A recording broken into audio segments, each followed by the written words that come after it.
تو زکوٰۃ ہر حال میں عطا کر دو۔ اچھا، کچھ لوگوں کا نظریہ یہ ہے کہ چند فقیر ان کے دروازے پر آئے، انہوں نے 500 روپے دے دیے اور وہ تصور یہ کرتے ہیں کہ میں نے زکوٰۃ ادا کر دی۔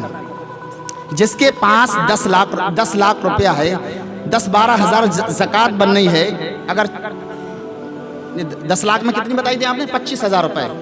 تو بتائیے جس کے پاس 10 لاکھ روپیہ ہے اس نے 100 کی 25 پتیاں دے دیں تو کتنے بنے؟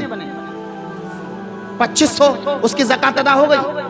زکوٰۃ تو حق المال ہے۔ ایمانداری کے ساتھ جس طرح سے آپ اپنے کسی پارٹنر کے ساتھ کام کرتے ہیں، پائی کا حساب لے لیتے ہیں، اسی طرح سے زکوٰۃ بھی اپنے روپے سے بالکل پائی نکال دیجئے، ورنہ یہ حرام مال، یہ جو زکوٰۃ کا مال ہے یہ حرام ہے آپ کے لیے۔ گویا کہ جیسے تیل کی تلچھٹ تیل ہو اور اس میں یہ جو نیچے کی تلچھٹ کانٹ ملا لی جائے تو تیل برباد ہو جائے گا، آپ کا خراب ہو جائے گا۔ اسی طرح سے اگر آپ نے اپنے مال میں یہ زکوٰۃ کا مال ملا رہے تو یہ زکوٰۃ کا مال ہلاک اور تباہ و برباد ہو جائے گا۔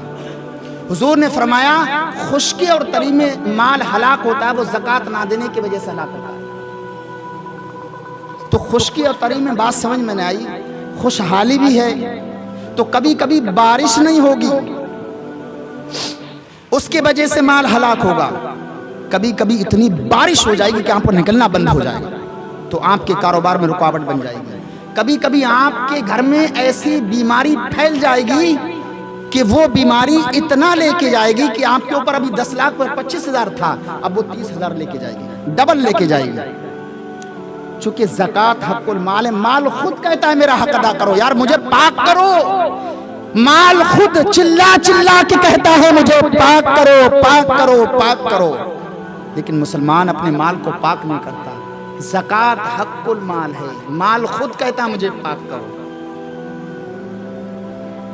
تو جو صاحب نصاب ہیں، جو حضرات مالک نصاب ہیں، یہ مقدس مہینہ رمضان کا ہے، اتنا باعظمت مہینہ ہے، اللہ اکبر، اتنا باعظمت مہینہ ہے کہ اس میں اگر کوئی بندہ نفل پڑھے تو فرض کا ثواب، اور فرض پڑھے تو 70 فرضوں کا ثواب، اور جو اس مقدس مہینے میں انتقال کر جائے قبر میں اس سے سوال و جواب نہیں ہوں گے۔ تو اگر ایک نفل پڑھا تو فرض کا ثواب، فرض پڑھا تو 70 فرضوں کا ثواب، اور اس مہینے میں کوئی 1 روپیہ خرچ کرے تو کتنا اجر ہوگا بھائی؟ ایک نفل کا ثواب یوں 1 روپیہ خرچ کرنے میں 700 روپے کا ثواب دیا جاتا ہے، اور اس مہینے میں تو ایک فرض کا ثواب 70 فرض کے برابر، ایک نفل کا ثواب فرض کے برابر، اور ایک فرض کا ثواب 70 فرضوں کے برابر ہو گیا، تو اجر کا ثواب کتنا ڈھیر سارا ہو جائے گا۔ ہلکا سا اشارہ کریں ہم تو اس مقدس مہینے میں کروڑوں، لاکھوں، اربوں، خربوں نیکیاں ہمارے دامن میں یوں ہی آ جائیں گی، لیکن ہم کریں تو صحیح۔ زکوٰۃ آپ کو انگریزی مہینے سے نہیں نکالنا ہے، آپ کو قمری مہینے سے نکالنا ہے زکوٰۃ۔ اب زکوٰۃ کے لیے ہولان ہول بھی شرط ہے۔ وہ کیسے؟ جیسے مثال کے طور سے رمضان کے 2 تاریخ کو، یعنی دوسرے رمضان کو کوئی مالک نصاب تھا، یعنی اس کے پاس تقریباً 50,000 روپیہ تھا، اور جب مہینہ رمضان کا گزرا، شوال آیا اور اس کے بعد مہینے گزرے، بیچ میں اس کے پاس بالکل ختم ہو گئے، لیکن پھر اس کے پاس پیسے آ گئے، شعبان کا مہینہ ہے، رمضان کا مہینہ، پھر اسی کے پاس اتنے پیسے ہو گئے، تو پھر اس بندے پر زکوٰۃ فرض ہے، حولان ہول شرط ہے، اس مال پر سال کا گزرنا ضروری ہے۔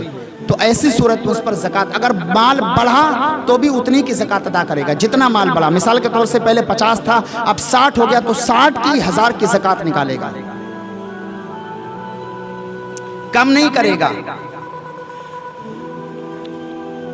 تو زکوٰۃ ہر حال میں اپنی ادا کر دو، اور ایمانداری کے ساتھ آپ یہ تصور کرتے ہیں کہ چند غریبوں کو دے دیا، تھوڑا تھوڑا کر کے دے دیا، اور آپ کے اوپر 25,000 تھی، آپ نے 5,000 دے دیا، 20,000 پھر بھی حرام کا ہے آپ کے پاس وہ مال۔ اور آپ کو پتا ہے ابو بکر صدیق رضی اللہ تعالی عنہ نے تو قتل کا حکم صادر فرمایا، جو زکوٰۃ ادا نہ کرے وہ قتل کا مستحق ہے، اس کا قتل کر دیا گیا۔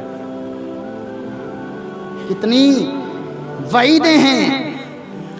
جب حضرت ابو بکر صدیق مسلمانوں کے خلیفہ ہوئے تو اس وقت بڑا افراتفری کا ماحول تھا، لوگ زکوٰۃ کے منکر ہو گئے جو گاؤں اور دیہات کے تھے، بعض لوگ بعض ارکان کے منکر ہو گئے۔ تو جب سیدنا صدیق اکبر نے یہ بات سنی، آپ نے ارشاد فرمایا اور آپ نے حکم صادر فرمایا، اللہ کی عزت کی قسم میں ان سے جنگ و جدال کروں گا، ان سے قتال کروں گا جو زکوٰۃ اور نماز کے درمیان تفریق کرتے ہیں، یعنی نماز کو تو فرض مانتے ہیں، اس کو ادا کرتے ہیں، لیکن زکوٰۃ کی فرضیت سے انکار کر بیٹھے، میں ان سے جدال کروں گا، ان سے جنگ و جدال کروں گا۔ اللہ کی عزت کی قسم جو بکری کا بچہ میرے حضور کے زمانے میں لاتے تھے، اگر میرے زمانے میں لانے سے انکار کیا تو میں ان سے جدال کروں گا۔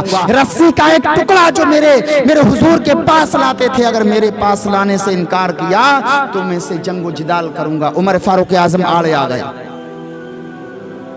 کہ حضور نے تو ہمیں حکم دیا کہ ہم اس وقت تک مسلمان لوگوں سے جنگ کریں جب تک لا الہ الا اللہ کی صدائیں بلند نہ کر دیں، اور جس نے لا الہ الا اللہ کہہ دیا اس نے اپنی جان کی حفاظت کر لی، اپنے مال کی حفاظت کر لی۔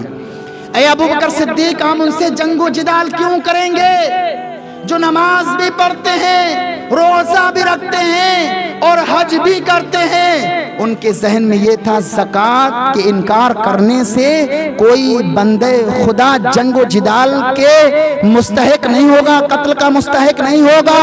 لیکن حضرت ابو بکر صدیق ڈٹے رہے اور آپ نے اعلان کیا اور آپ نے مجاہدین کو جنگ کے لیے بھیجا، جنگ فتح ہوئی۔ اس کے بعد زکوٰۃ کے معاملات کو جو ہے نافذ فرمایا اور ان لوگوں نے زکوٰۃ ادا کری۔ اس کے بعد حضرت سیدنا عمر فاروق اعظم عرض کرتے ہیں، ارشاد فرماتے ہیں، اللہ کا شکر ہے کہ اللہ نے ابو بکر صدیق کا سینہ کشادہ فرما دیا، اور حق وہی ہے جو ابو بکر صدیق نے فرمایا۔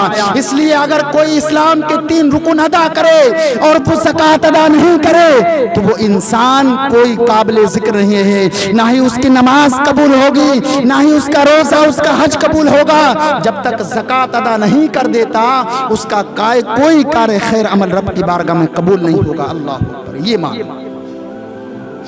تو اس لیے نمازیں آپ کی معلق ہیں زکوٰۃ پر، روزے آپ کے معلق ہیں زکوٰۃ پر، حج آپ کا معلق ہے زکوٰۃ پر، اور جو بھی نیک عمل ہے قرآن نے تو صاف واضح کر دیا، لن تنالوا البر حتى تنفقوا مما تحبون وما تنفقوا من شيء فإن الله به عليم۔